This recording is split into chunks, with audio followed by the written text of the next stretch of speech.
My Lords, in following the Noble Lord, Lord Patten, I do have to reflect that if we think about the experience of commuting, whether that's stuck behind the wheel of a car in a traffic jam or having your face stuck in someone else's armpit on an overclouded, delayed train, I really couldn't think of anything less productive than those experiences, which, of course, not allowing working from home forces people into every day.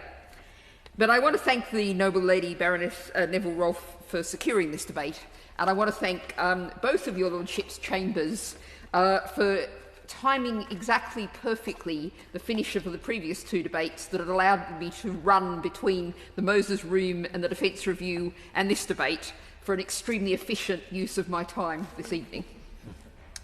I want to begin with a very quick overview of the state of public services in the UK. They have had 14 years of austerity, and I'm going to draw on an Institute for Government report from October 2022 titled Austerity in Public Services, Lessons from the 2010s. It points out that our public services are fragile because of austerity. Austerity meant that the pay of workers was pushed down and the number of staff was slashed so that people had to work harder. That was not a viable position, this report, and I conclude. Very many people are now simply worn out. They're overtired. Many people have left. Huge amounts of experience, knowledge and skills have been lost. There were very few easy and genuine efficiency savings to be found, and what there were have been found. When we saw situations, as happened with policing in prisons, where there were slashing efficiency cuts, and then money had to be put back in because they'd fallen apart. And that meant experienced staff had left and new, little trained, inexperienced people came back in. And that was really bad for productivity. So austerity is wildly inefficient. And of course, that's not the fault of the public sector. That's the fault of politics. And so if we're talking about productivity of the public sector, maybe we have to look very close to home at reasons for why there might be issues. A second thing that again has been driven by ideology and politics is privatisation, financialisation, marketisation. I was recalling marching in 2014 with the 999 call for the NHS campaign on part of their Jarrow March. They were against the privatisation of the NHS. People on that march, many of them were NHS staff, and they could tell the story of the past couple of years where they'd had 3 or 4 different job titles, 3 or 4 different bosses. They'd worked for 3 or 4 different organisations, and yet they'd been seeing the same kind of patients in the same office every day. All of those things take vast amounts of time, energy and stress, and people give up and get frustrated and leave.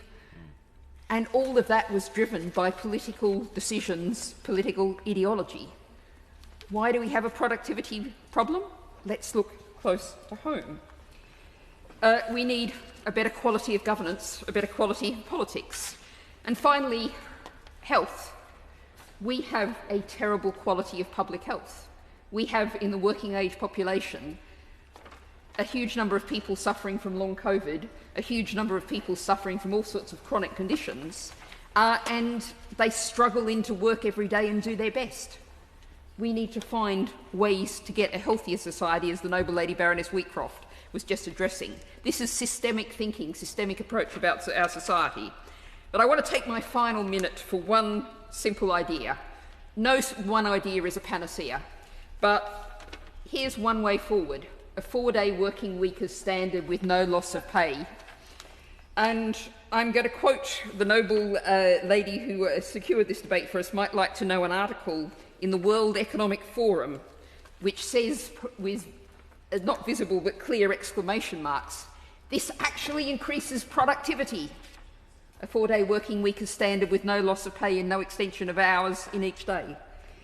Work smarter, not harder, has long been a mantra of the management consultants, this World Economic Forum article says. Now, I don't want to suggest a Stakhanovite Amazon warehouse type arrangement where everyone just comes into the office and puts their head down and acts like a robot and is forced to act like a robot. But I think we need to think ultimately not just about the productivity of our public services, but the productivity of our society. A healthy society that cares for people, has time for family and community, which a 4-day week would provide, would be a highly productive society.